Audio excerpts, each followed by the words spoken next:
आईने हिंदी के एक नए एपिसोड में आपका स्वागत है। क्या भारत ने अपना स्वदेशी कावेरी फाइटर इंजन प्रोग्राम बहुत जल्दी छोड़ दिया था? क्या अगर इस इंजन को कुछ और साल लगातार फंडिंग और डेवलपमेंट सपोर्ट मिलता तो आज भारत के पास अपना ऑपरेशनल फाइटर इंजन हो सकता था? और सबसे बड़ा सवाल कि क्या कावेरी की असफलता वास्तव में एक फेलियर थी या फिर इसने भारत को उस टेक्नोलॉजी की नींव दी जिसके दम पर आने वाले समय में एडवांस मीडियम कॉम्बैट एयरक्राफ्ट का स्वदेशी इंजन तैयार किया जा सकता है?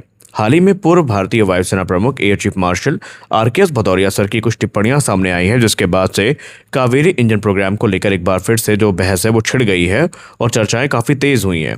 तो आखिर कावेरी प्रोग्राम में क्या हुआ था, भारत कहाँ पीछे रह गया था और इससे एमका के फ्यूचर इंजन प्रोग्राम को क्या सीख मिलती है? आइए पूरी कहानी विस्तार से समझते हैं। पहले हम बात करते हैं कावेरी इंजन की। कावेरी को भारत ने एक इंडिजिनस मिलिट्री टर्बोफैन इंजन के रूप में विकसित करना शुरू किया था और इसका सबसे बड़ा उद्देश्य था एलसीए तेजस को एक स्वदेशी पावर प्लांट दिया जा सके।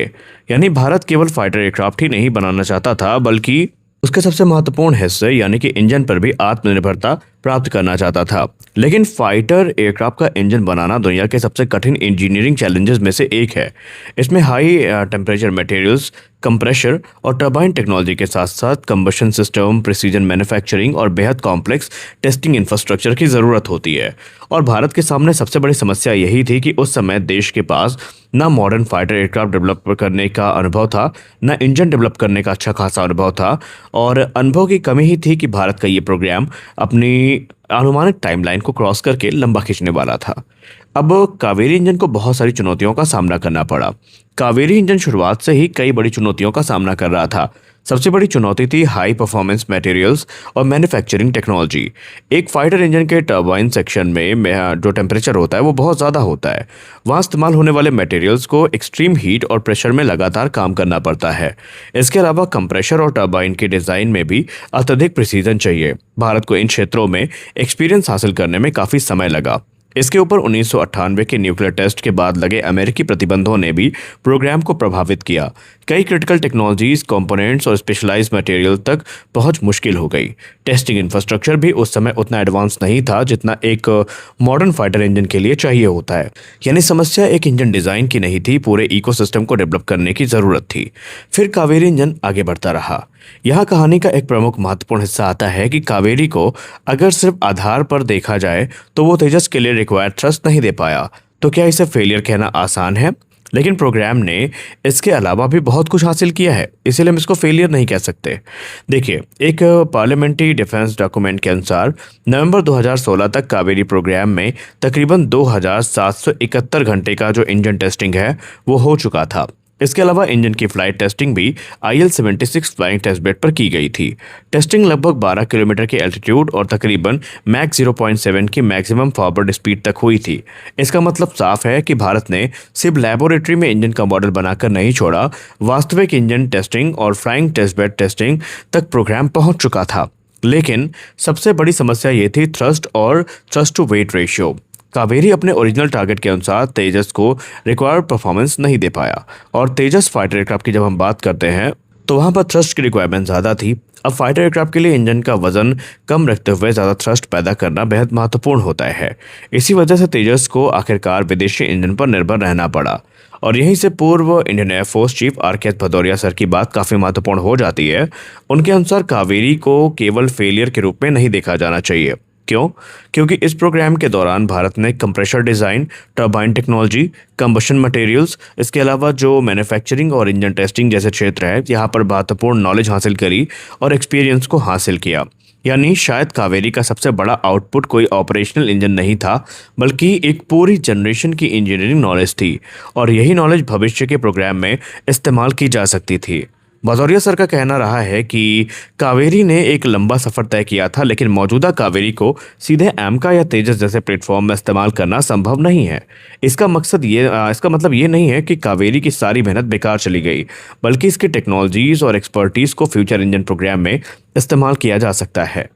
तो अब यहाँ पर आपको बताना चाहूँगा कि सवाल ये भी आता है कि क्या भारत को कावेरी इंजन को तकरीबन 8 से 10 साल और जारी रखना चाहिए था? और यही एक ऐसा सवाल है जिस पर डिबेट ट्रिगर हुई है। कुछ एक्सपर्ट्स का और कुछ हमारे अभी जो हाल ही में बयान आया है इंडियन एयरफोर्स चीफ का, फॉर्मर इंडियन एयरफोर्स चीफ का, उनका भी यही मानना है कि भारत को कावेरी प्रोग्राम को कुछ और वर्षों तक लगातार फंडिंग और इंस्टीट्यूशनल सपोर्ट देना चाहिए था, क्योंकि अमेरिका, रूस, ब्रिटेन और फ्रांस जैसे देशों ने भी अपने फाइटर इंजन कैपेबिलिटी एक ही प्रोग्राम में हासिल नहीं की है। उन्होंने कई जनरेशन्स के इंजन्स डेवलप किए हैं। एक इंजन से मिली टेक्नोलॉजी को अगले इंजन में इस्तेमाल किया गया, फिर उससे मिले नॉलेज को अगली पीढ़ी के इंजन में इस्तेमाल किया गया, ट्रांसफर किया गया। भारत की चुनौती ये थी कि कावेरी देश का पहला बड़ा इंडिजिनस मिलिट्री टर्बोफैन प्रोग्राम था, इसलिए डेवलपमेंट टाइमलाइन को शायद वास्तविक इंजीनियरिंग चैलेंजेस की तुलना में कम आंका गया। लेकिन दूसरी तरफ यह समझना भी जरूरी है कि डिफेंस प्रोग्राम में समय और ऑपरेशनल रिक्वायरमेंट भी बहुत महत्वपूर्ण होते हैं। भारत को तेजस को ऑपरेशनल बनाने के लिए समय और रिलायबल इंजन चाहिए था, और इसके लिए फॉरेन इंजन की तरफ जाना उस समय प्रैक्टिकल डिसीजन भी था।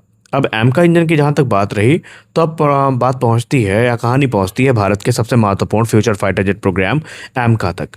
एमका के लिए भारत को 120 न्यूटन क्लास का इंजन की ज़रूरत है, और इस बार भारत के सामने वही पुरानी चुनौती दोबारा खड़ी है कि हम सिर्फ फॉरेन टेक्नोलॉजी को लेकर एयरक्राफ्ट बनाएंगे या फिर फॉरेन पार्टनरशिप के जरिए टेक्नोलॉजी हासिल करते हुए धीरे धीरे अपने इंडिपेंडेंट इंजन डिज़ाइन कैपेबिलिटी को भी डेवलप करेंगे।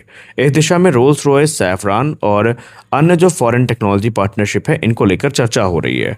फॉरेन पार्टनरशिप अपने आप में गलत नहीं है, बल्कि इससे भारत को ऐसी टेक्नोलॉजीज तक पहुंच मिल सकती है जिनको इंडिपेंडेंटली डेवलप करने में कई दशक लग सकते हैं। लेकिन असली सवाल है कि इस पार्टनरशिप से भारत को सिर्फ लाइसेंस प्रोडक्शन मिलेगा या फिर वास्तविक डिजाइन और इंजीनियरिंग कैपेबिलिटी भी विकसित होगी। यह एमका इंजन प्रोग्राम की सबसे बड़ी परीक्षा होगी। कावेरी इंजन प्रोग्राम से हमें सीख की बात करें तो इस कहानी से हमें एक बहुत महत्वपूर्ण लेसन मिलता है कि एक एडवांस फाइटर इंजन को जीरो से डेवलप करना कोई 5-10 साल का आसान प्रोजेक्ट नहीं है। इसके लिए डिकेड्स तक लगातार फंडिंग, रिसर्च, टेस्टिंग, इंफ्रास्ट्रक्चर और स्पेशलाइज्ड मटेरियल्स और सबसे ज़रूरी इंस्टीट्यूशनल कंटिन्यूटी चाहिए होती है। अगर हर प्रोग्राम के बीच में टेक्नोलॉजी डेवलपमेंट रुकती रही और प्रायोरिटीज बदलती रही या फंडिंग में गैप्स आते रहे, तो इंडिजिनस इंजन कैपेबिलिटी विकसित करना बेहद महत्वपूर्ण हो सकता है। और इसीलिए कावेरी को सिर्फ एक फेल्ड इंजन के रूप में देखना शायद सही अप्रोच नहीं होगी। इसे भारत के पहले लर्निंग साइकिल के रूप में देखा जाना चाहिए। तो क्या कावेरी इंजन असफल था? अगर सवाल है कि क्या कावेरी तेजस को रिक्वायर्ड परफॉर्मेंस देने वाला ऑपरेशनल फाइटर इंजन बन पाया, तो जवाब है नहीं। लेकिन अगर सवाल है कि क्या कावेरी ने भारत को फाइटर इंजन टेक्नोलॉजी में वैल्यूएबल एक्सपीरियंस दिया, तो जवाब है बिल्कुल हाँ।